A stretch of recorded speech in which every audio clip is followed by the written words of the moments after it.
Hi, hello. Welcome to another episode of Here Comes a New Challenger, a fighting game podcast. This is gonna be a pretty quick one, cause I did not plan to do one. I was going to record one of my other friends, and I told myself that if I'm recording that one, I'm not gonna record this one, because the last time I did that, I was just dead the entire time. So whatever. But that ended up falling under the cracks for some reasons. So here we are. We're doing this one and we got some new people joining us and some old people coming back. It's pretty neat. I'm of course your big host Garrett, and I'm joined by Xavier, Hey there. Mr. Troy, Howdy. and then our new challenger, if you will, is Mr. Sean Ford. Yo, what's up? Anyway, the main topic today is going to be about games that we want people to play, specifically like hidden gems that we think are underrated and we want people to get into. They can be fighting games or they can not be fighting games, just as long as like you want more people to get into it. So before we get into that though, I think we're going to go ahead and talk about our weeks. And what we've been doing. So Mr. Troy, what have you been doing? Um, just moving into the apartment, and then school starting, so getting back into the rhythm of things. For fighting games, I've picked up Naoto Duogane, and it is the most badass team in BB Tag, period. I've sacrificed my hands, but it's been worth it. So how does that team work exactly? Um, well, they both are named Naoto, so that's going for them, right? But Naoto Shiro gives unblockables, and then Naoto K 6P and 4P allows for Naoto Shiro to side swap and cross up, so you get these free unblockable and free sandwiches. And then Naoto Kurokane is just like actually the sickest character in the game. Yeah, Naoto's a really great character. He's just so He's hard as stupid fuck. hard. Yeah, I think I've gotten down his like basic dash cancel combo. There's like one where you like delay the DP and you can pick it up with 2A and then do another dash cancel, but it's hard, bro. But the team's really sick. Also 4P like is memed on so hard just because like how fucking big it is. Like it's just the Jesus anti-air. Isn't the hitbox even bigger than what it looks like? Yeah, like it literally reaches like full screen. I mean, to the top of the screen. Yeah, it's like the high to 2B. Yeah, except also it's horizontal and not just completely vertical. So basically, like round start, I can just be Naoto Shiro, set traps to be a dick, and then just call Naoto 4P just to keep anyone out of the air. Little play zones, man.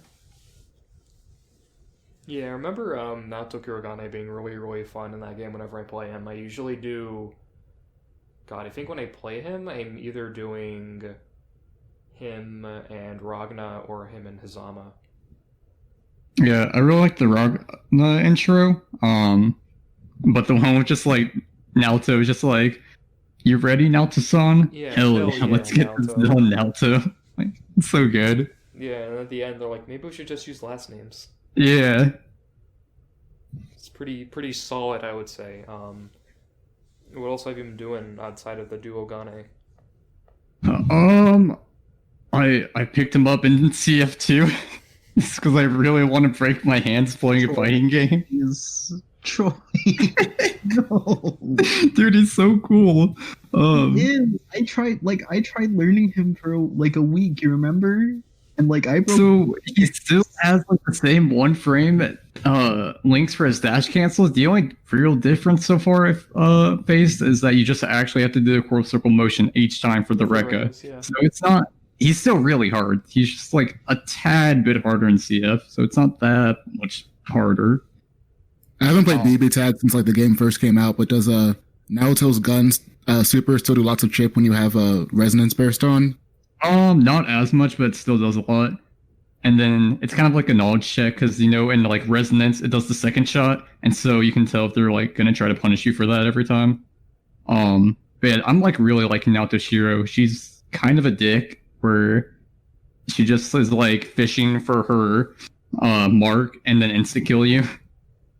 All while just like playing this cat and mouse game of setting traps everywhere. Yeah, but I feel like she was the perfect like scrub killer very early on when she came out. Mhm.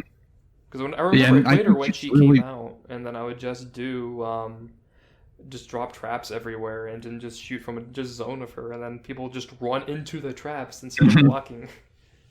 Yeah, I think she's also a lot better now with like all Persona characters. You can't really push block the Persona, and they changed her Persona auto combo, so it actually is like really good for lockdown and being able to go for some cheeky mix.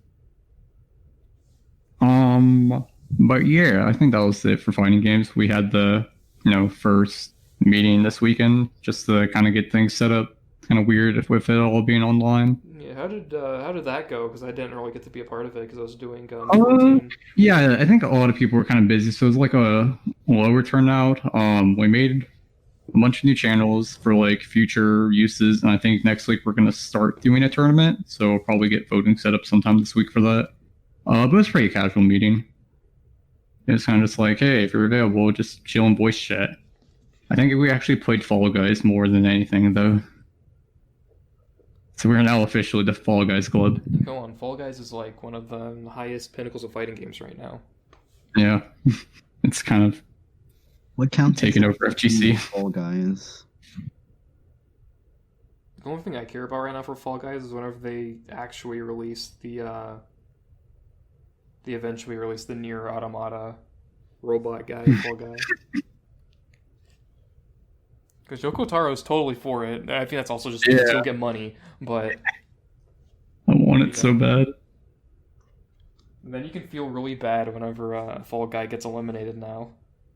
Mm.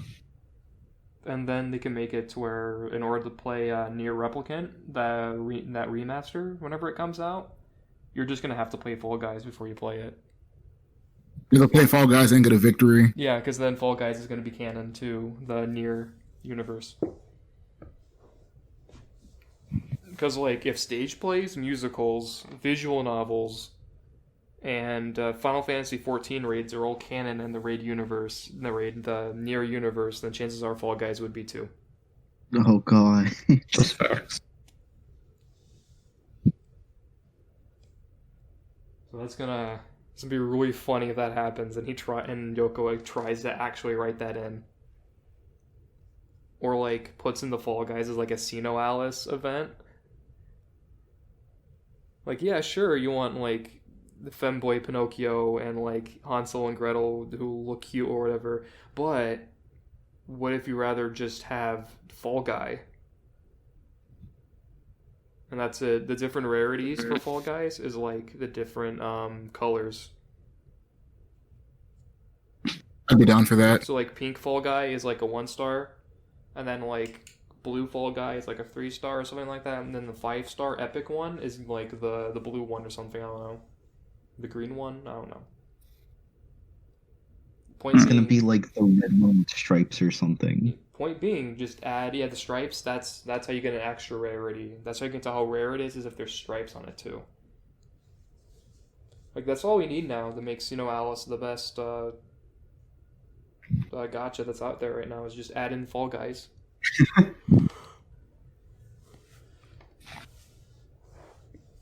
So anything else, Mr. Troy? I finished this game I've had in my video game backlog for a while, Night in the Woods, but Yeah, I'll I've heard talk about about that one later. It's very good. I'm right there with you, Troy. I'm are you there playing with it? you. No, I finished it back in July. Oh, dude, it's so good. Okay, I'll talk about it later. But I loved it. Okay. Is that all? Yeah. Okay. Then what about you, Mr. Xavier? Oh, me? Yeah, you. Been real busy, honestly. Let me think real quick. Moved out of my apartment back over by the college. Moved in with my folks to do college at home, like remotely, just because that's cheaper. Yeah, and also, more safe. Yeah, that too. Oh, I got a job at an escape room, and that's pretty chill. Well, that sounds really nice. Yeah, like the building itself is kind of spooky, but the job is pretty easy, and like the people I've met so far are chill. You have to like do like an escape room scenario every time you have the clock out. It's time to go, and you're like, oh man, I gotta escape this room. Yeah. Every time you play it, every time you want to leave, you have to do the 999 parody room from Danganronpa 2. I've actually never done an escape room, and like everyone's like, man, you gotta do it. And I'm like, I'm not It smart seems enough to kinda- do an escape room. I remember me and my friends wanted to like forever ago when we went to downtown Austin, but then we figured out how expensive it was. We're like, no, we're good. I think it was just Yeah, because specifically we're in downtown Austin, but Oh, yeah. yeah, they built one at my local mall that like after I moved out, and all my friends that didn't leave for college were like, yo man, you gotta go. It's like yeah, I've been interested in trying one. The only problem is that I can see myself like it just being really stressful, even if you're with friends, because you guys would just be at each other's throats the entire time. Like, no, it's supposed to be this thing, you idiot. As someone who's worked there, and also my training was actually making it through 2 of the escape rooms, it's honestly not super stressful. It's just like I think it might depend on the location, because ours is like pretty simple and small. It's like it's okay. It's just like not the most high quality, if that makes sense. Yeah, I can feel that. I think with I remember Japan did like a JoJo one forever ago, I think. Yeah, there's also like a Metal Gear one in Japan, and that one's like really cool. Yeah, because with the JoJo one, it's like every person gets a stand, a stand. Yeah, I think everyone gets a stand actually, and it's like an ability you can use in the escape room. That's pretty cool. Yeah, Japan has some wacky things. I've been to Japan twice. That's like my whole personality, by the way, for those who don't know me.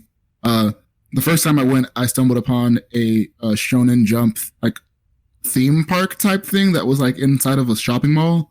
So it wasn't like they were like rides and stuff. They were more like VR experiences. Like one was like do Kamehameha with Goku. Another one was like this Naruto VR room where you like not VR room. It was weird. You put on these headphones and you like had to like fight these virtual ninjas. It was really weird. But Japan just has all sorts of like wacky themed events you can just do. And I thought I'd be like the oldest person there. I was 18 at the time, but there were like college couples there just going like Kamehameha with Goku. It's incredible. Honestly, dream date right there. Yeah, that I mean- sounds really hot. Not hot. Sorry, I'm on also my phone right now, so that's probably why. I'm not God smart. damn. Anything else going on? We know that Garrett's looking at some tweets. Then he was calling the tweets hot. Don't worry about it. It sounds like really You neat heard though. revealed. How you have just hey, here's this event, but here's this cherry blossom event where you get to order cherry blossom McDonald's fries because fuck you, or whatever. Yeah, they have like the penis so event many. or whatever. Where you get They to have so buy many like penis. limited time beverages and drinks at like fast food restaurants. That every time I go to Japan, I've been twice, so I can't just say every time, but still every time I go to Japan, I always just slightly miss it. Like one time when I was in Kyoto, like the day I got to Kyoto was the last day of doing this Legend of the Galactic Heroes event at like a historic temple, and I was just like, that's one of the best anime ever made. I just missed it.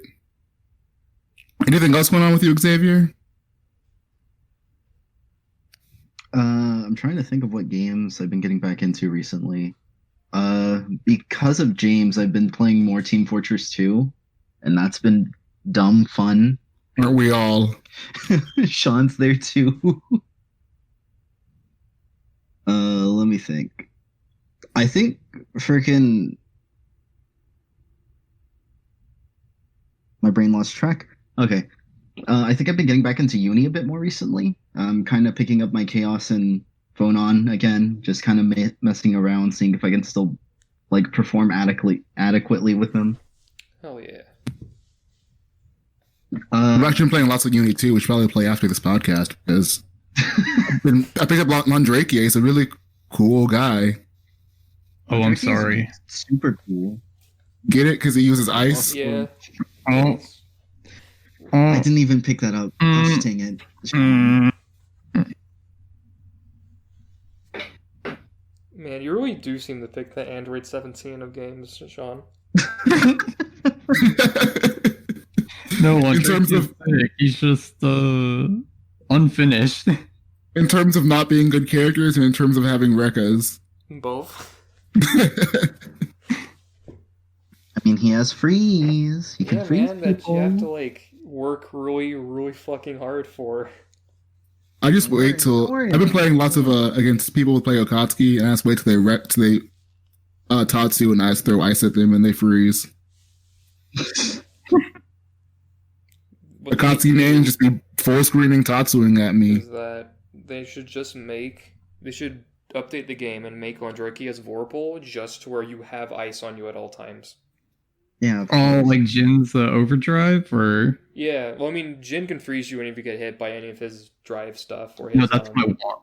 Andrakian needs it. like you just get touched by 5D, and with Jin you get frozen. You get grabbed, you're frozen. But it's specifically with Jin's overdrive, it's any of his heavy attacks freeze now. So anything with Yukiana-san freezes. I really need to get back into CF because Troy's getting back into CF and I'm scared. So Good. it's I need to pretty- polish pretty my cool. Jubei up. I'm actually picking it up too, so I've been like casually playing it. So that's Who you playing? Hikaru, the Attack on Titan guy. What's Oh, his name? Hibiki. Oh, Hibiki. Yeah. Dude, I played Hibiki when the game came out. And I still kind of know what I'm doing with him. I may have to like go back to the drawing board of what characters I'm playing because he doesn't have some tools I want. Like he Yeah, doesn't but have you get his any unit good drop, projectile options. That is true. That's a great move. I will be a Jubei main forever, but also I still need to figure out how to do like those top tier combos. I'm like You I hit, like, 3K practiced a bit more combos. over the summer. Yeah, like I've been kind of sorry. I've kind of figured out 3K combos like the last time I saw you guys, but then I've been kind of practicing a bit more over the summer, and I figured out like proper drive links, and like I know how to link into supers and astrals easier. Whenever I go into not overdrive mode, but six-eyed lotus mode, I figured out how to like properly combo off of all his tools. It's honestly really fun. Yeah, Junpei flashy as fuck. Jubei is indeed pretty dang neat. Yeah. As for me, I had my first week of college as a senior, which is crazy. Yeah, I feel that. This is my first week of not being there because of graduation, so I was just like, everyone's gone. Yeah, it's like you must know how it feels, and it's like you don't feel like you're a senior in college. Yeah. Like it just doesn't click. I'm doing all these high level courses, and it's like Yeah, not by hard the because end I know the of material. Spring, you're like, oh, hey, there's a ceremony happening in like 2 weeks. Oh Or man, I'm not ready for that day. Don't worry about it. Hopefully it'll be like last time, because knowing us, it's still going to be going on, so you just get to stay home. Yeah, Then you just get the diploma mailed to you, and you get a little ring mailed to you like later. Well, Yeah, also- not a ring. It's a pin. that's even worse because the rings cost money, and I'm not buying a class ring. Yeah, I didn't. I have no attachment to UNT. If I'm being honest, I just was Yeah, there me to get a neither. I degree. chose to go there. They gave me good financial aid, so I was like, whatever. Also, I work at Alamo Draft House and Movie Theater, and we just opened up. This Tuesday was our first day, and I've worked like one night so far. And when I'm not working, I've seen movies. I saw The New Mutants, and I saw Bill and Ted 3. So I should was- probably preface saying I'm sorry that you had to watch New Mutants. Yeah. I didn't have to watch it. I chose to watch it. It's perfectly fine. I work in the kitchen. I paid money for food to see it. I didn't pay money to watch the movie. If it wasn't free, I wouldn't have seen it, especially with the pandemic going on. Yeah. But it was a solid 5 out of 10 movie. Very corny, very like, but not like super corny. I'm like a lifelong Marvel fan in terms of the comics. Like, I'm not like I don't like the movies at all, just because I work at a movie theater. They kind of give me like flight or fight reactions. But in terms of like New Mutants, it was within the first 30 minutes they said New Mutants 2 times. There's lots of corny lines. It's like The that special one, effects were okay. It's like that one thing from the Evil Within 2, where they literally name drop Evil Within 2 in the game. They say 2. Yes. They say there's Wait, Evil Within Wait, 2. I played Evil Within 2. I don't remember this. I think it's on like in like a side quest. Oh my god. Yeah, but Let me Bill and look it Ted up. 3 was I excellent. know it. I don't remember it either, but my friend consistently brings it up. So hold on. Might be one of those fake memories. How was Bill and Ted 3? Excellent, no pun intended. Okay. I mean, wanna see maybe that.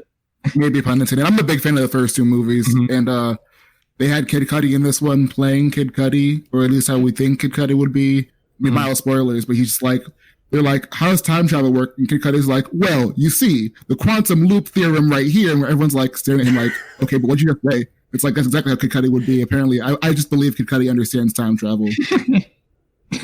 I found it. I'll post it in this VC General. Sounds good. Then also in terms of video games, I've been getting back into a bunch of fighting games. I'm playing Street Fighter V because starting September 1st, it'll be free on PlayStation Network. So I want to get some wins with my Rashid in. I pre-ordered that game, so I won't stop playing it. Also, I'm playing lots of Marvel 3 with James, just because we both own it on a PC. I've been playing with Garrett, too. Yeah. That was fun. It's weird, 'cause when I play with Garrett, like, the rounds actually end. Like, someone, like, beats somebody else. When I play with James, it's timeout each time. Yeah, it's Marvel's really weird, and like if both players don't know what they're doing, it's always going to be a timeout. But we both didn't know what we're doing, and there weren't any timeouts. But I guess we just don't block, because either you would kill me or I would kill you. There was no, like, just... Who needs to block when you're playing Taskmaster? That is true. That's how I play Spider-Man. But that's it for me, man. Oh yeah, that means it is now my turn. So I guess I need to get the elephant out of the room first. The Yickaphant? Yeah, a Yickaphant. Because yesterday I streamed.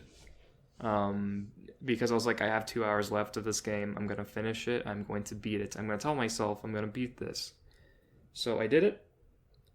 I finally finished Y2K, a postmodern RPG, on Steam, available now for $19.99. So what are your final thoughts, Garrett? That game is awful. And I'm going to go in more detail, but specifically, that game is awful. It's a lot worse than I thought it would be going in. Because I heard about things about this game, and I've heard a lot about the ending and all this other stuff. I'm like, you know what, it's probably not that bad. Chances are I'll be like, it's fine, you know? And my whole shtick when I started this was, if it's on sale, I was going to buy it. And then I wanted to take time to find positives while I was playing. So I'm like, I kind of like this thing, just so I'm not constantly dunking on it, you know? But the more it went on, the worse it got. Like, I stopped 6 hours in the first time I played this on PS4 and didn't touch it again until recently, where I started streaming it, and then right after that is when it starts getting really bad. And I think the reason why it's so bad is mainly because of the writing. Because there are so many jokes that just straight up do not land. Like, there's a joke whenever there's a van and the van is locked. And there's Alex with his group of like 5 friends looking at the van, and he says, "Hey, does anyone know how to pick a lock?" And then one of the black characters is like, "Oh, so are you saying I don't know how to pick a lock because I'm black?" And it goes off on this tangent about that type of joke. Jesus Christ. Of like, oh, because I'm black, you just think I know how to pick a lock, huh? Well, luckily for you, I know how to pick these. I had a Sherlock Holmes phase when I was a kid, so I know how to pick all of these locks, but not a car lock. That's kind of how all the dialogue And it goes. just like, Yeah. and it's like, I guess that would have been funny, but the problem is that there was no reason for that joke to exist. Yeah, I'm gonna hijack the conversation real quick by saying I am black. And that's it. No, and also writing black characters in fiction should not be done like this. Yeah, where it's like, oh, so I'm black. You think insert stereotyping? No, you shouldn't have the characters spout out the stereotypes and be like, oh, you're just saying because you watch too much movies, you think that I'm Russian, I'm going to be the bad guy or whatever. It's like, no, stop it. But yeah, that joke fell flat so hard because it literally was just Alex saying, hey, can anyone pick this lock out of the 5 people that were there? But they had to turn it into a joke, and that character in general sucks because he goes off on a weeb tangent for like 10 minutes at some point. It's a black weeb. Yeah, he's a black weeb, yeah. He's a black otaku. All the characters in that game sound awful. I've only seen you play the game. He's a black otaku who owns a record shop. And his thing is he's super into the Sailor Moon style thing, and he goes off on like a 10-minute rant about it. I don't think it's literally 10 minutes, but it feels like forever because he doesn't shut up. Kind of like there's also a scene where they talk about tea for like 10 minutes. Like specifically a singular type of tea. I know it's the freaking... Oh, God. The Rockstar House guy? on the Mountain, yeah. Yeah, where they talk about the tea. Oh, God. That is one of the worst parts of that game. Just in general, there's always that thing of like, here is a thing that could be 2 seconds long, but then they have to get that word count out. They got to hit the page number, or else this essay is gonna flop. So why not talk about tea for 5 minutes? Why not make this joke go on longer than it needs to? It's just filled to the brim with that type of writing. And I think Garrett, you and I should write Yick 2. yeah, I mean, I'd be down. I'd be down for it to be better. Yeah, because this game is almost good with its writing. I think deep down this game could be very much like Night in the Woods, or like Life is Strange, or Catcher in the Rye, where one of the underlying things is growing up sucks and you just have to deal with it. But it doesn't go anywhere with that idea. It's there. Oh, I'm sorry. Because there's a point where you look for jobs in that game for like a little haha funny side quest, but that's it. They never bring it up ever again. They never bring up the responsibilities of growing up ever again. And I think that would have been really great if the whole game was about Alex just using escapism to get away from the mundane life of being a college graduate not able to go anywhere. But no, they turn it into a thing of Alex has to stop Alex with all the other Alexes that form to create one Alex at the end. And the ending is also terrible. It just ends. It's literally just Alex saying, hey, thanks, man. And then credits.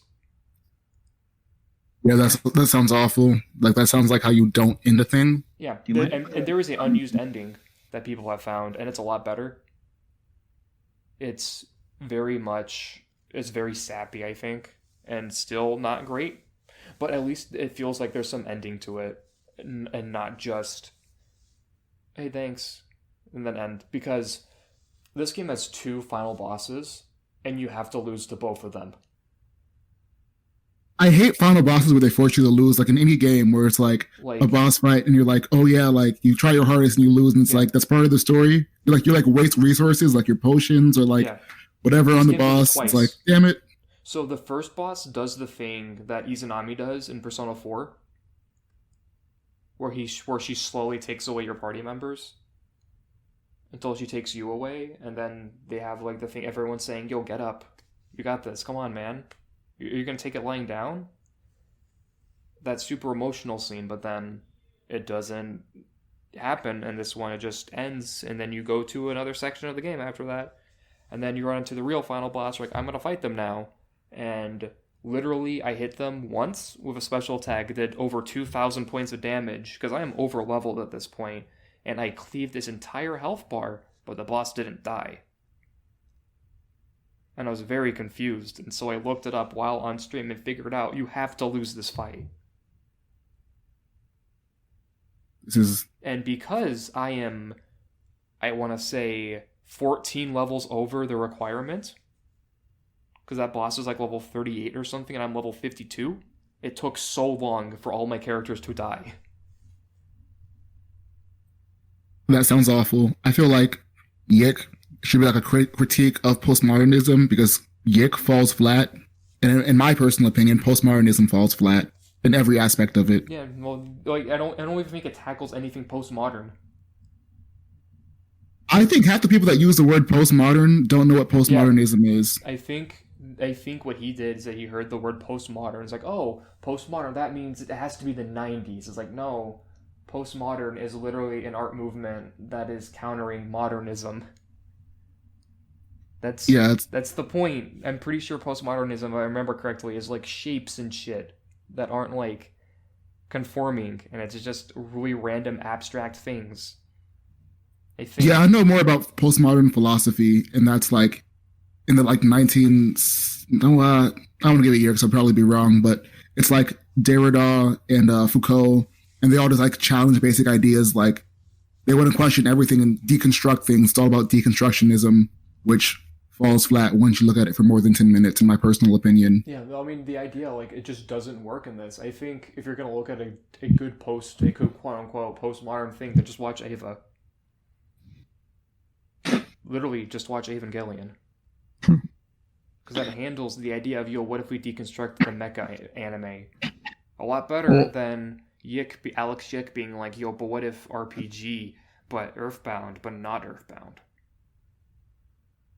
So, yeah. It tries to draw parallels. I think it technically can be a postmodern RPG. It just isn't done well because it does fit the criteria of it being like deconstructing modern day like RPGs. It just isn't great.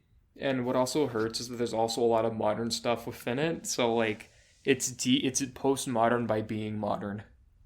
Mm. And it's Is it just cool if I jump in and just kind of go on my own rant about it? About Yick? Yeah. You played it? I've like watched a lot of it. I haven't played it. But I have watched it, and like I've seen what the game has to offer. Yeah, it's an RPG. Please rant away. Yeah, I just want to comment on the writing mostly, because like as a writer, the writing in Yick is like everything I aspire not to be. Where it's just like pointless, like minutes and hours worth of conversations where nothing's accomplished. You get nothing established. It's just this dude waxing poetic as he just stands there and stares at whatever. Yep, I hope you like listening to Chris Niosi go off for like 20 minutes long about whatever, because that's every cutscene in this game. Then with the character writing, like, that's even worse because it's just, oh god, I don't even know where to start with that.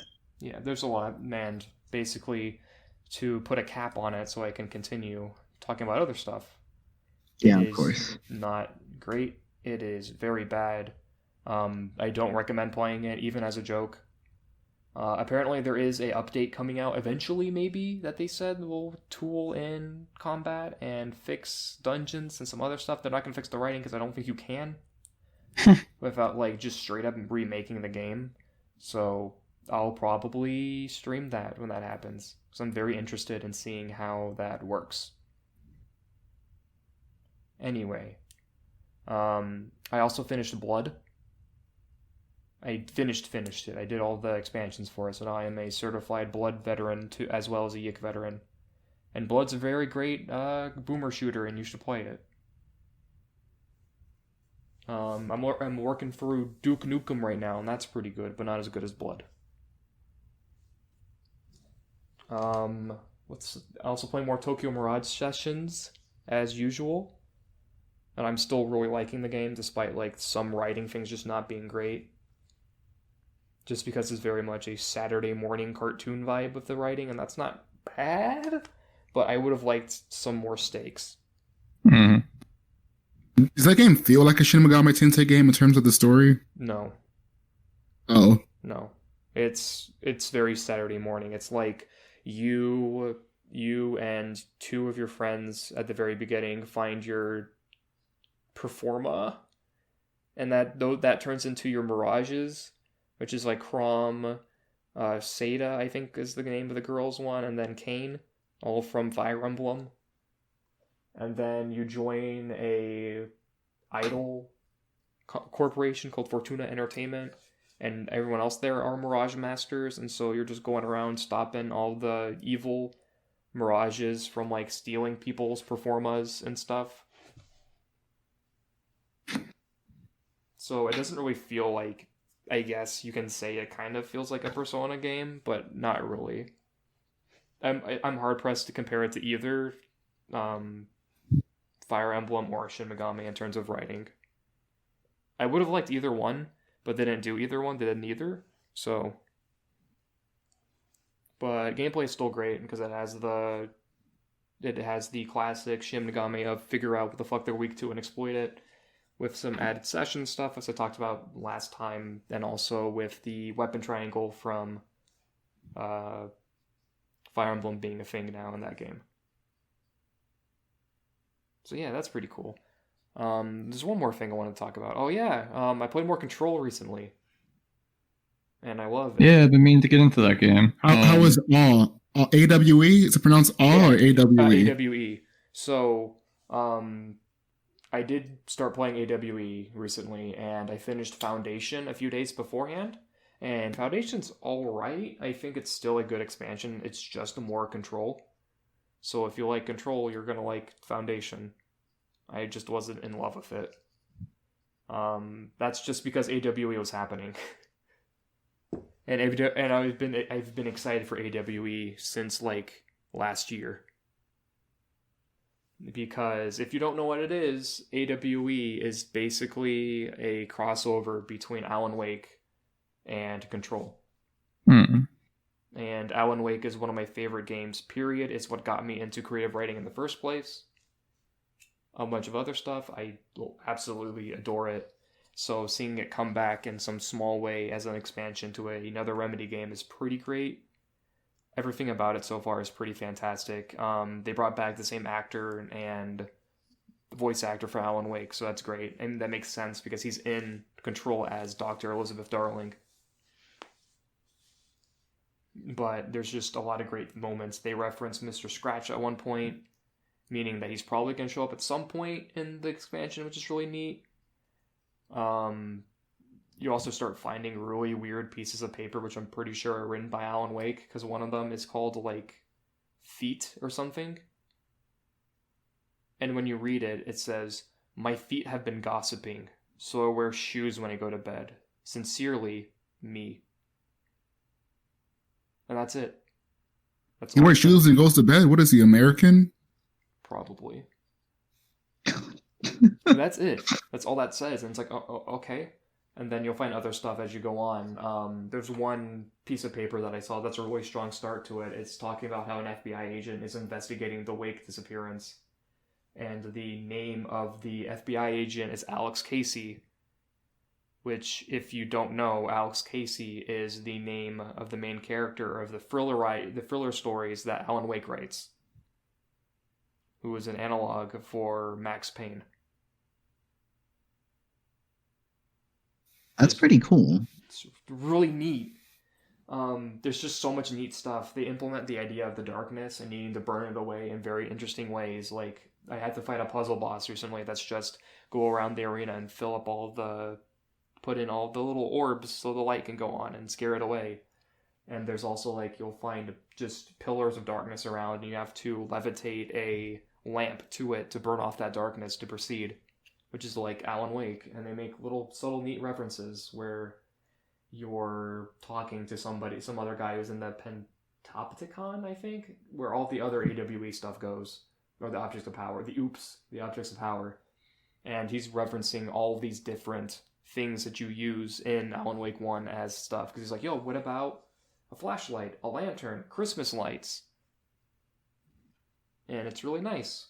In general, I'm really, really loving it. I'm happy that it exists. I'm happy I'm getting more Alan Wake, and there's a lot of twists that I didn't expect that they're just kind of throwing out there like, yeah, this is what's happening now. So Very excited about that. Thank you, Remedy, for bringing back my boy Alan Wake in such a good way. I love him. I'm happy to see him back. Yeah, I really recommend Control. It's on sale right now on Steam. It just came out on Steam for like $30-something right now. And if you pick it up, you get all the DLC with it. I think once I actually get my first paycheck from that escape room place, I'll try and pick it up. Yeah. I really want to check it out. I just still have a lot on my backlog I need to finish. It's on Xbox Games Pass. If anybody uses that, my roommate does, and he's like, "Bro, you gotta play my Xbox to play Control." And I was like, "I'm good for now, man. If I get it on my PlayStation." But it seems like a great game from what everybody's told me. Yeah, Yeah. it's great. And then if you have the PS4 version, you get a Hideo Kojima side quest. That sounds Ooh, he's a literal genius. It's great genius Kojumbo, and it's really great because he's a doctor and he works in psychology, basically, like ASMR psychology type stuff. And it's really funny. Like, I feel like it's played entirely for laughs, and I love it because you pick up 2 tapes, like those, like, you are in an ocean, you feel the waves, like those kind of stuff. It's just those tapes, but they're really funny because it'll be like, you see it, a vending machine. Maybe it'll have your favorite soda. You go to the vending machine and you do that, but oh no, it doesn't have your favorite soda. Maybe you'll try something new. Now this is your new favorite soda. See, learning to try new things can lead to great stuff. Thank you, Or Kojima. like there's a section where it's like, oh no, there's a body on the beach. What do you do? And it's just like a dead body, and you're just looking at it, and then it multiplies to like 20 dead bodies or something, and you're surrounded by corpses. I think I've seen that And part, he's like, yeah. the beach will never be the same. Now you must get rid of your mistakes. You must bury them. You must hide them. And so you just go up and start burying all the bodies, and like the entire time I was just cackling. Because it is so stupid. But I love it because of how deadpan the entire thing is. And then when it's all over, Jesse's like, "Fuck yeah, I'm Jesse Faden." Like she got like an actual use out of it, and it's like, all right. Incredible. So yeah, the Kojima side quest is really short, but it's really funny. And I am very much a big fan of it.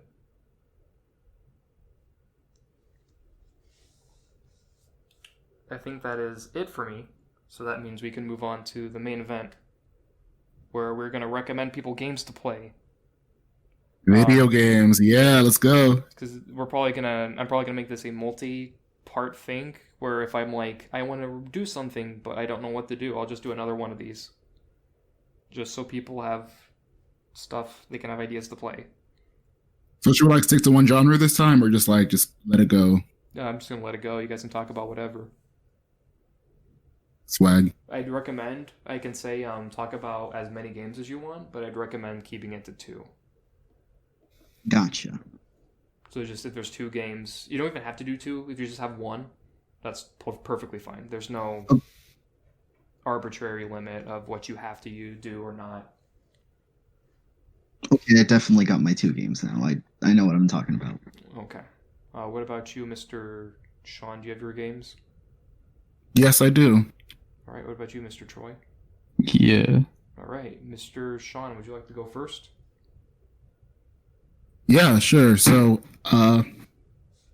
my personal recommendation for a fighting game isn't really quite a traditional fighting game. It's more of like an alternative fighting game that everybody grew up playing. Hopefully, Dragon. Alt-rock fighting game. What'd you say? An alt-rock fighting game. More like an alternative hip hop fighting game. It's like the Lupe Fiasco of fighting games, you know. It's Dragon Ball Z Budokai 3 for the PlayStation 2. Yeah. That game is actually a lot more advanced than you think it is. There's a thriving community online that they were running tournaments back in like 2016, 2017, where they do like net play through like the online emulators. But that game actually has like cancels, like you cancel moves into other moves. that like isn't shown in tutorials and isn't like something people actually know how to do easily. It's something people found out themselves, kind of like Super Smash Bros. Glitches, like wave dashing and stuff like that. And you get like some really like serious combos going, like 99 hits, like there's like close to touch of death. The thing is, there's so much health in that game. It's pretty crazy, and it's also like the last good Dragon Ball fighting game or Dragon Ball game in general until Fighters, and then Fighters came out. Yeah, and then Kakarot came out and broke the streak. Yeah. When they make anime games or anime fighting games, they always go for those arena fighters. Yeah. And people like Dragon Ball Tenkaichi 3, Tenkaichi series. And those were like good games when I was a kid, but now it's like it's very repetitive because it's like it's better than the arena fighters because it's a lot more open. And it's better than the other Dragon Ball games made after that, like Raging Blast or Xenoverse. Because they actually had like some good combat, but it's not as in-depth and advanced as Budokai 3 because it was simple, just like you couldn't run away and hide from your opponent. You had just 2D. But you could still like fly, which is very Dragon Ball. Like, Dragon Ball Fighters has a super dash, but you can't like fly in Dragon Ball Fighters. Yeah, you can't unless you're like Zamasu, and that's it. Yeah, which is weird because it's like Zamasu having a flight mode is like, wow, that's so cool. And you realize every character in Dragon Ball flies. That's like the whole point of Dragon Ball. Give every character a flight cancel, easy. make Josh proud. Make Zamasu even worse. Easy. I got 2 games, so I guess somebody else can go. I guess speaking of Dragon Ball stuff, do you prefer Budokai 3 or do you prefer the other lesser known fighting game that everyone talks about, Super Budokai? Oh, Super Dragon Ball Z. Yeah. I actually prefer Super Dragon Ball Z way more. But like that game is like super obscure to most people. I actually, when you said like talk about a fighting game, I was like Budokai 3. Then I forgot Super Dragon Ball Z was even a thing because like I play it a lot more. Well, actually, I played Dragon Ball Budokai 3 with my brother, and like he doesn't know how to guard, he doesn't know how to cancel attacks in Budokai 3, and he can't do a core circle to save his life. So there's no way that we're playing Super Dragon Ball Z a lot. We played growing up when both button mash, but once I started playing actual fighting games, my brother didn't. He stopped playing me Super Dragon Ball Z because he's like, man, you can do a Kamehameha consistently. I can't do that. But definitely Super Dragon Ball Z is the superior Dragon Ball fighting game. Up until Fighters, I don't know. It's pretty close. That game's horribly unbalanced, but it is also made by Eureka, the dudes that made Street Fighter EX and Fighting Layer. That was a great question, Garrett. I forgot that game even existed, and I played that game a lot growing up. I had it on disc PS2. And when I was in Japan, I found an arcade that actually had it on an arcade. It could have been an emulator, I don't know. But that blew my mind. Yeah, that's I keep hearing about that one a lot. So I'm just like, oh, I wonder what Sean thinks about this one. All right, Mr. Troy, would you like to go next? Gundam. The Gundam? Gundam. Gundam? To Maxi Boost on Boost something. It's a long name, but it's the new Gundam Versus. But what if you're like, but I don't like Gundam, or I don't watch Gundam? Well, no, play it. It's a good game. It's one of the few good arena fighters, and I don't even like arena fighters. There's a ton of suits that are all super cool and unique, but they're not unique enough to where that it makes them like hard to learn. Like they're all relatively simple. So it's mostly like getting used to the movement of knowing how to like boost or side swap, or not side swap, but circle strafe or whatever. Yeah. Then like I still don't use the block mechanic because I'm bad and I just refuse to block because I have to play crackhead suits that just want to go in. But it's really fun. I like Gundam pretty casually. I really only watched Iron Blooded Orphans, and I've still watching the original. But yeah, it's really fun, and I've just been playing that with some of my buddies and their FGC friends because it's actually like kind of like a pseudo FGC game, fighting game. So a lot of like my old local would run it as a side bracket, and I know my buddy's local does the same thing. So I'm gonna shill for it, freaks when that starts happening again. Yeah, it's also a really interesting concept of a co-op fighting game. Yeah, you have so I guess just to explain that too. How it works is your suits have cost like 1,500 to 3,000, and I forgot the exact amount you start off with, but you have to like have a team synergy of you can't have 3,000 suits, because the way it works is instead of lives, it's a point system. So 3,000, when you die, you're gonna lose all those points. So you want the 3K to die first, so that when he comes back, he has the max amount of like health. Because if you come back with less, then he's not going to have his full amount of health, and you're going to be on what's called an overcost. Sounds kind of complicated, but like once you start playing it, it's pretty easy to understand. So just higher cost number dies first, lower cost the other, and you have like a point suit and a support suit. So that kind of is nice for me that like kind of likes tag fighters. I can kind of think of it in that way. But yeah, it's real fun. Yeah. Play it. Full price game right now, but worth it.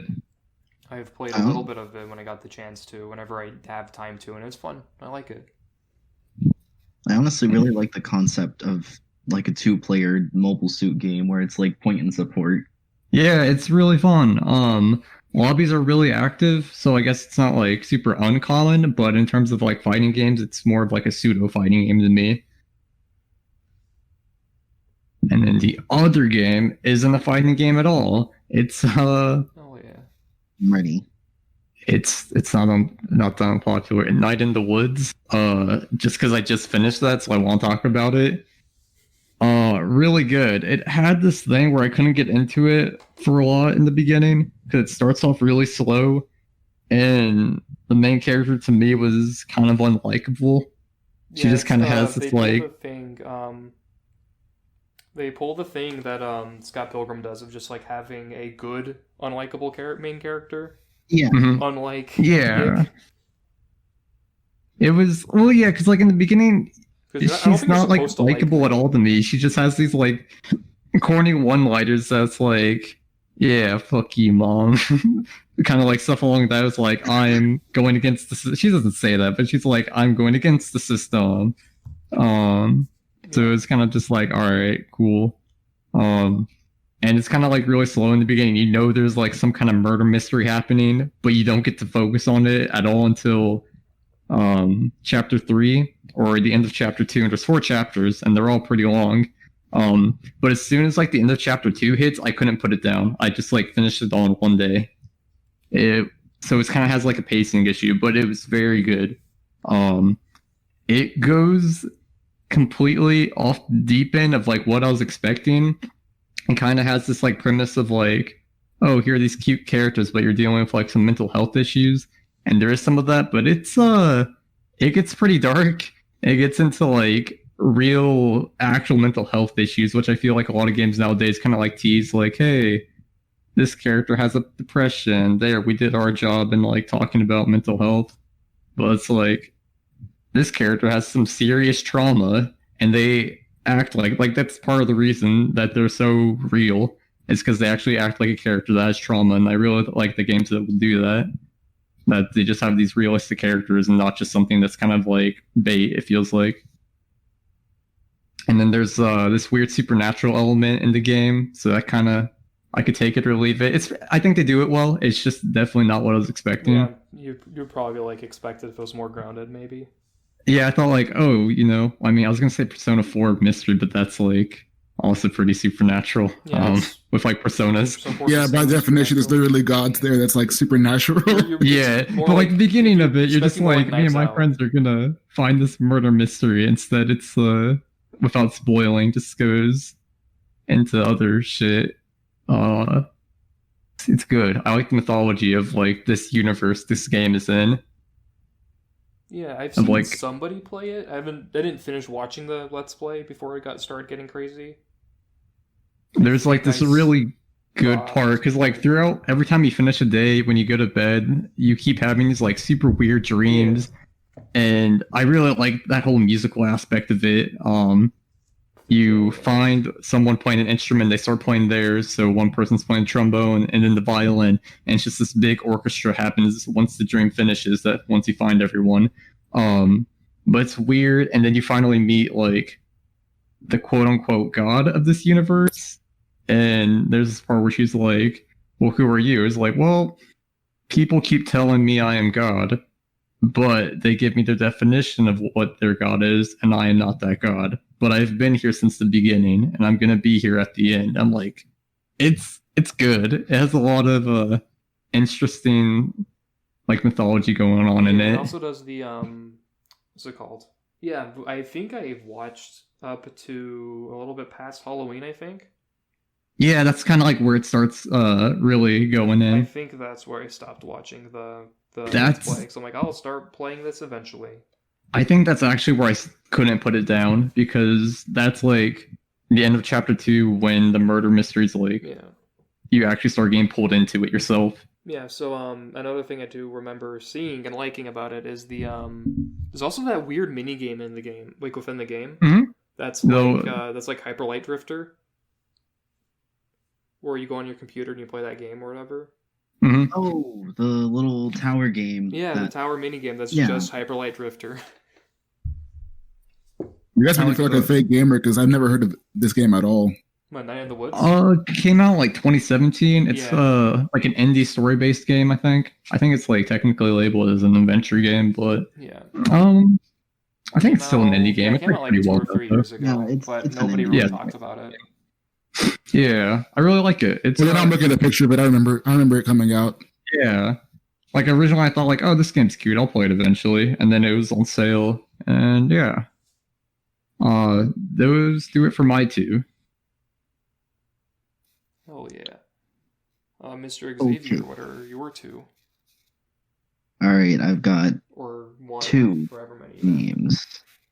I've got 2 games, and neither of them are fighting games, but they're both competitive games in a sense. Okay. So first up is Wargroove, which I don't know if anyone talked about. I do know about Honestly. it though. It's Okay. it's isn't it like rhythm RTS? No. Wargroove is Fuck. it's a strategy RPG. That's my phone. Garrett just died. I should Okay. edit that out, but I probably won't because I'm a coward. Alright. But yeah, Wargroove is a strategy RPG where it's essentially a spiritual successor to Advance Wars that people made. It's by the people who made Stardew Valley, actually. Oh, okay. Yeah. But it plays a lot like Advance Wars. So if you've ever played Advance Wars or any sort of strategy RPG that's like it, you'll immediately kind of So get the like gist of it. so kind of like Fire Emblem, where it's like you pick a unit and then you bring the unit over and like fight. Kind of. Where it's like simple but also not simple. Yeah. Advance Wars differs from Fire Emblem because where Fire Emblem is like each unit has their own personal stats and like their own character and everything. Advance Wars has like commanders, and it's more about micromanagement and like resource management and just making sure you have like enough gold to like make this unit while still being able to like back that unit, repair or back that unit up if you need to. There's like units that resupply other units, and then there's like units that are direct counters to others. It's like a very, very large game of chess. Ooh, nice. And I've just been having a blast with it, honestly. The story's like a little cheesy, but the gameplay is so solid that I just can't. I've been addicted to the game a lot, honestly. And like I said, it's a competitive game. Like one of the main things that drew people to Advance Wars was the 2-player, and Wargroove's 2-player is also very fun. I still don't know if any of the commanders are broken necessarily, but it's just in my experience, it's been very balanced and just a blast. I think I'll check it out. You made it sound interesting. Yeah, like honestly, I would if you like RPGs and it's a more lighthearted one, but like if you like lighthearted RPGs, I definitely give it a shot. Mhm. It's just fun. and also it's pretty cheap as well. Hell yeah. That's always a good selling point. Second game is actually a game I'm pretty sure like very few people have heard of. Um, it's an indie. It's an indie game. It's like one of those virtual board games, if you know what I'm talking about. Kind of. It's called Armello. Yeah, I know about that one.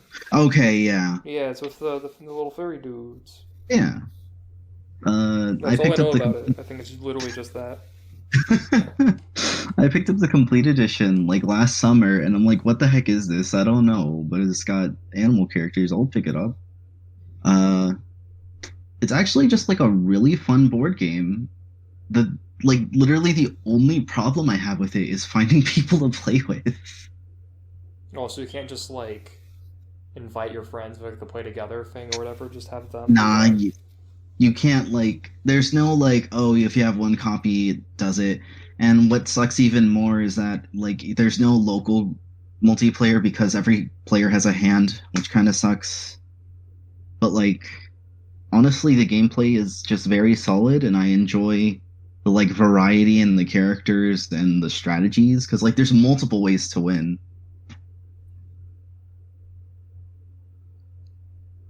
I just honestly, oh, sorry. No, I was just saying hell yeah. Okay. But yeah, I just honestly wish it got like a little more attention because I genuinely really like it. It's a very fun time if you can actually get someone to jump in with you. Hell yeah. Yeah, I'll definitely look into it at some point if it goes on sale. Heck yeah. Add to my Uh, big amount of games. big list of games. Big list of Garrett's games. Yeah, big list of Garrett's games. What will they do? I guess that means it's my turn to shill. Please shill. And I'll start by shilling Y2K Postmodern RPG, available on Steam now for $19.99. No! Joking aside, though, I have two games. One's a fighting game and one's a not one. So I'll start with a fighting game. It's a indie game. You can get it for like $20. No, this is not Herds. I wish I could show more for Herds, but I'm gonna hold off on that for another time. This is a game I think deserves it more, kind of, because not a lot of people talk about it, and that's Punch Planet. Oh yeah. That's a great fucking game. So, if you've never heard of Punch Planet, it is a indie fighting game made by a very small group of people. And it takes like a 90s, 80s sci-fi aesthetic. So basically you have like a character that looks like, I almost said Ridley Scott, Sigourney Weaver from the first Alien movie. You have like a dude who looks like he could easily be Deckard from Blade Runner. You have this green alien spaceman that looks like Piccolo. So you just have like all these looks of these characters that just look like they fit in the 80s or the 90s sci-fi aesthetic. So that's You have a really dog cool. named Dog. Yeah, dog named Dog. A Sentai character named Agent G, meaning that I am finally in a fighting game. So that's pretty cool. But that game is really, really fun, and I think it's underappreciated because like it has rollback. Yeah, I definitely need to play that more. It's a game that nobody talks about, even though it has rollback. Because like whenever people are like, "Man, fighting games just don't have rollback. What should we play?" And it's like everyone says Skullgirls and KI, but nobody's like, "Yo, play Punch Planet." Because play Punch Planet. That game's fun. What makes it really fun is that it's a 6-button fighter, which sounds spooky at first, but then there's a lot of cool bullshit you can do with that. I believe both mediums does something where you have like a time meter, and you can use that time meter in 3 different ways, I think. You can Roman cancel with it. So basically, if you press like heavy punch and you're like, oh no, I don't want to do that, and then you press heavy punch, you double tap heavy punch, you cancel that. So you just get Roman cancels on demand, and that's really cool. You also get a third strike style parry, I think. I think it's back 2 mediums for that. But it costs a lot, and you can screw it up pretty easily because the timing is pretty specific. And then you can do, I think it's down 2 mediums, and then you just get a free overhead. So again, there's a lot of options you can do with that. Each character is super unique. I mainly played Agent G when I played the game, just because he is the Shoto of the game. Were you there at Evo when the developers were there? Yes, we I played was. I just didn't play it at the time. Okay, yeah. I still really need to pick that up. I remember playing Dog because just Dog, and it was very fun. Yeah, a lot of unique characters, and they also added in like each character now has like a little costume for themselves, which is pretty cool. Yeah, the dudes at Sector K Games were really cool when we met them. They were like super chill about the game. They were even like there to help us out, do some combos and everything. Yeah, That's one cool thing about indie games. Like the developers are usually super cool to like help you get into the game because they want people playing their game. Yeah, I really appreciate that instead of just being like, oh, we'll all get good. Or whatever, or just like, or like in Tekken, just being like, well, we're not going to teach you. Or in Tekken 7. Yeah, like, or teaching you too much or whatever. It's just like, hey, here's this thing. We're gonna help you get into it. Hope you got your pace. That's really nice. Oof, getting tired. Either way, I do recommend Punch playing it. It's like $20, I think. It usually goes on sale when big sales happen, so definitely go into it when you can. I have to start making a list. And my last one, I'm gonna go ahead and well, but first to go on that, did you guys watch the video I posted in the VC? Yes. Yeah, the Evil Within 2. Yeah, where it's like there's evil there, yeah, but there's evil within too. And you look at the camera. It's so good. They had to look at the camera. It was necessary. I love Evil Within 2, man. You know what? Fuck it. I was gonna do Prey, but I'm gonna talk about Evil Within 2. I'm gonna play the first one. I really wanted to. The first one's not great. I dropped it pretty hard. You love the second one? Yes, I love the second one actually. Explain. So I didn't like the first one because I feel like Mikami was trying really hard to do Resident Evil 4 again, but without doing anything that made Resident Evil 4 good. Because it's like, oh, yo, we're gonna be more survival horror with ammo conservation and silent stealth kills and burning bodies. But then it gets to a point like every time they throw like a encounter at you that you can't sneak through. So it's like fight these 5 enemies with your limited ammo. So it just chews through your ammo whenever it feels like it. And I just also feel like the pacing was really, really slow. So it just never clicked with me, which is a bummer because I like the designs of the characters. I like the aesthetic of it. I think the concept of like going inside a killer's mind is really interesting, and I think that's really cool. And I don't like horror normally, so that's a positive. That being said, Evil Within 2 is just straight up better in every way because the writing is more consistent. It stops trying to be kind of confusing, and I feel like it's going more hammy. It's very cheesy. With of course you've seen there's Evil Within 2, so you can tell that like they're going into this and they're just having fun.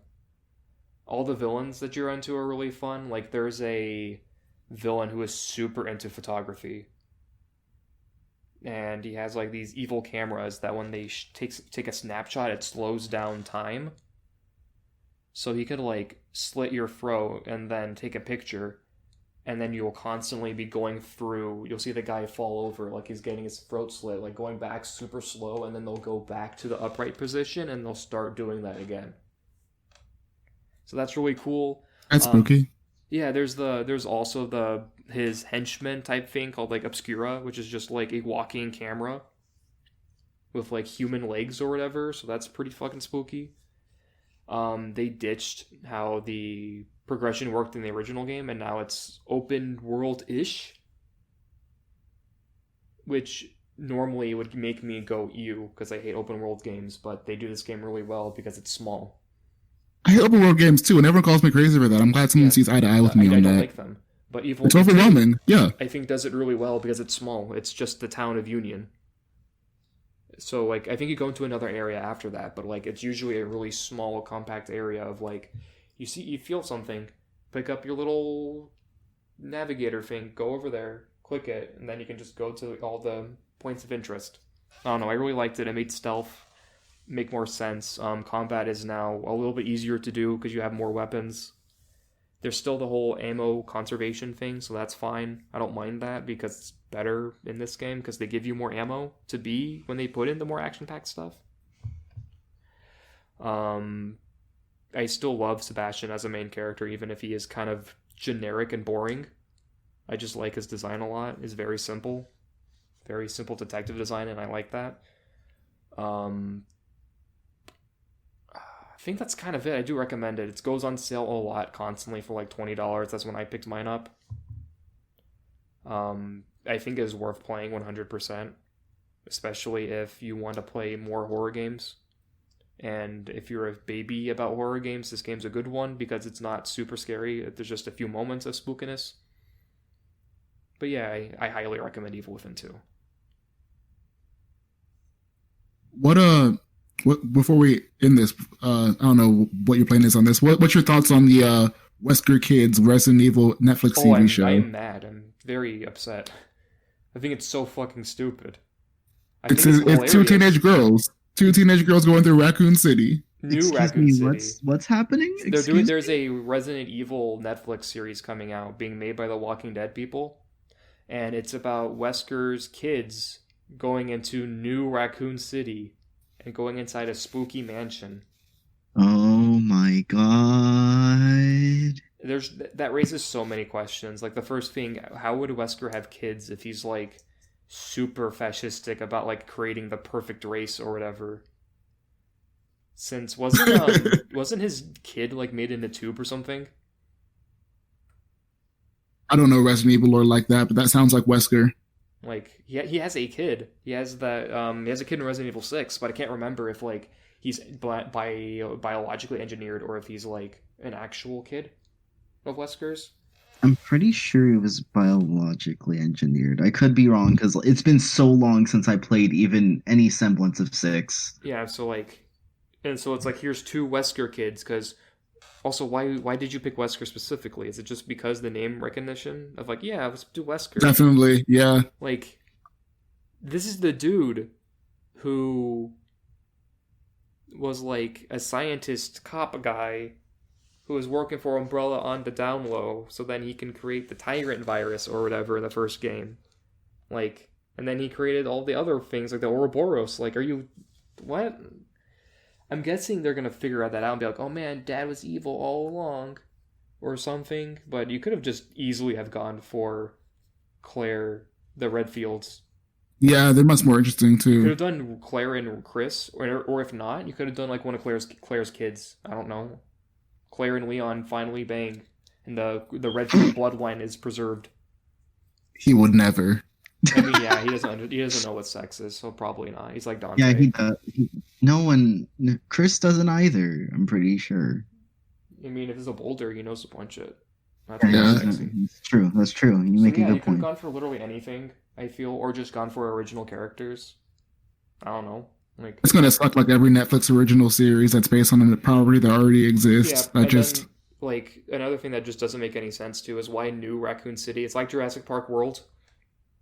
You know, where it's like, we've had 3 movies of this shit not working. Oh, I know. Let's just try making it work again. But this time bigger. Like, are you kidding me? And it's like, and if you don't know, Raccoon City got nuked. Like, it's done so because of zombies, because Umbrella wanted to cover up the fact that there was a zombie outbreak there. Yeah, it was just completely erased off the map because it just got zombies. Nuked. And they're like, yeah, let's build a new Raccoon City. Like, I guess why they're doing it is because brand recognition, because why would you just make a new city? We can just do Raccoon City 2. Raccoon City 2. The sequel. Baby. It's so dumb. Like, oh, I'm not looking forward to it. I guess I'm half looking forward to it because I want to see how awful it is, but I'm not looking forward to it in terms of this is going to come out and be good. I'm genuinely extremely curious about this now. It's like in the realm of morbidly curious. The Dallas Dragon Ball guys are pinging me to play with them right now, so I'll catch y'all later. All right, then we will Later. end it now. Shoot. I had a great time potting. Yeah, so this has been a Here Comes New Challenger, a fighting game podcast. As usual, I am Garrett, and we're also joined by Sean, Yeah. Troy, Yo. Xavier, That's me. and then me again. Next week we'll talk about something else, maybe. I don't know. We'll figure that out. See ya. What were you asking me, Xavier? Like a rose.